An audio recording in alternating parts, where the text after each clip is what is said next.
there is something about clay and the wheel in particular that really grabs me, and I'm not sure how to put words to that, but it's a magical feeling.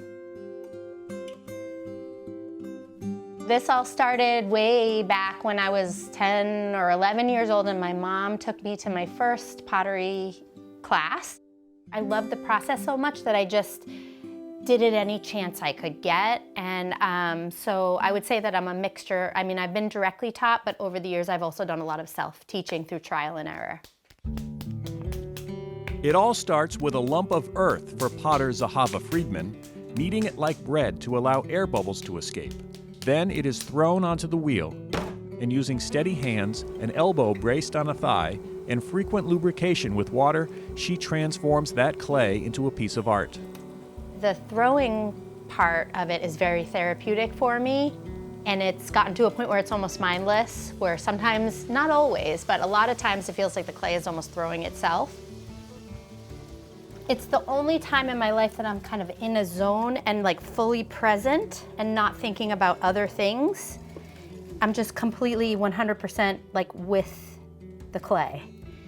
And that is a rare psychological experience for me. My head is usually in 5 different places at once.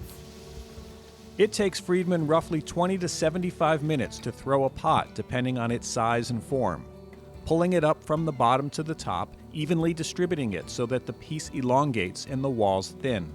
Centrifugal force, as you're pulling the clay up, it pulls the walls and you're forming the clay based on that spinning motion.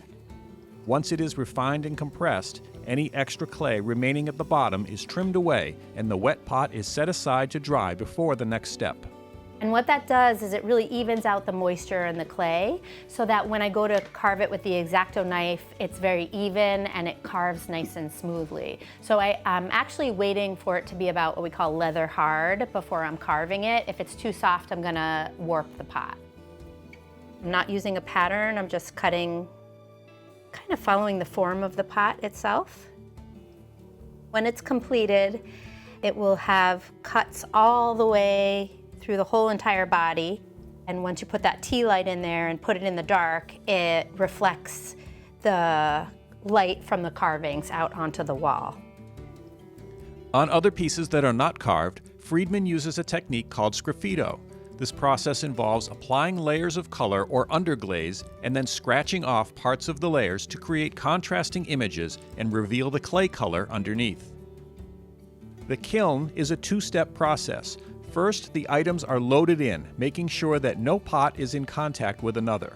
The first firing is to bisque, which vitrifies the clay at around 1800 degrees. The second firing is much hotter, and that converts the glaze that was applied to the pots into glass. The glaze firing takes about 6 to 7 hours, and according to Friedman, it is the most stressful and the most rewarding part of the process. You don't really have complete control of what happens in the kiln, and you put a lot of work into these pieces. And once they're in the kiln, it's up to the kiln. So I actually have a kiln god, which is a little clay creature that I created that goes into the kiln and blesses all my firings in the hopes that they'll come out well. I think there's been a little bit of a resurgence in an interest in pottery, but it's an ancient craft, ancient art, and I think originally it was meant to be functional, and it's evolved into something that people have turned into art over the years.